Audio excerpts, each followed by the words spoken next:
purpose of this short video is to understand some of the basic things that you need to know as a teacher before you start teaching Illustrator. We're going to look at the difference between Illustrator and Photoshop, ask students to find out about bitmaps and vectors. We're going to ask you to talk to your students about research in the design process. And we're going to look at how drawing, something that everybody can do, is a really important part of the Illustrator workflow. Here's my top 4 tips for teaching Adobe Illustrator in the classroom. Tip 1. Illustrator versus Photoshop. When to use Illustrator. Even though these two programs are similar and you can do similar things with both programs, Illustrator is the best tool for creating graphic elements. My advice would be to use Illustrator when designing logos, illustrations and graphic elements, which can then be used in a variety of designs and programs. Photoshop is traditionally used for editing photographs and imagery and retouching existing imagery. Tip 2. Vectors and bitmaps. What's the difference? It's really important your students know the basics before they start. Vector files, such as .ai files or EPS files, consist of drawings made up from a series of lines and points. So looking at the NASA logo, on the right hand side we can see an artwork version of the logo, which is just lines and points. This means that when a logo is drawn, it can be used in a very small instance or on a large scale with no loss of quality. Bitmap file, however, such as a JPEG, means that when an image is created, it's made up of pixels.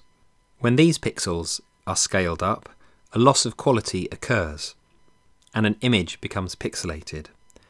Tip 3. Design influence, the importance of research for your students.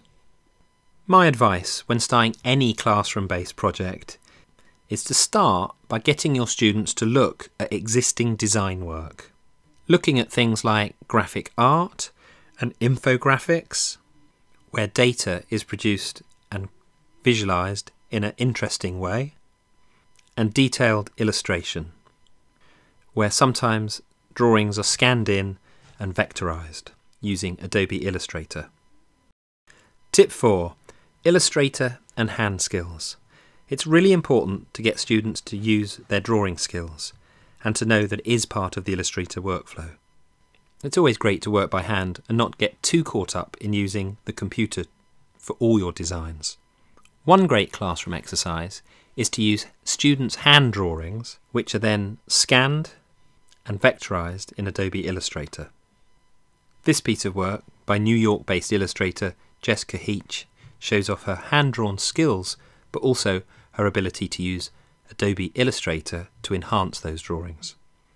This work by myself shows an image that I already had, that I drew over and then vectorized, creating a logo. These original sketches were first drawn by hand, then scanned, and would then be drawn in Adobe Illustrator. It's really important to explain these basic things to students before you really get going on any graphics or design project. So to recap on my top 4 tips for Illustrator, we looked at Illustrator and Photoshop and discussed why it's best to use one or the other programs in any given circumstance. Tip 2, we looked at vectors and bitmaps and talked about what's the difference.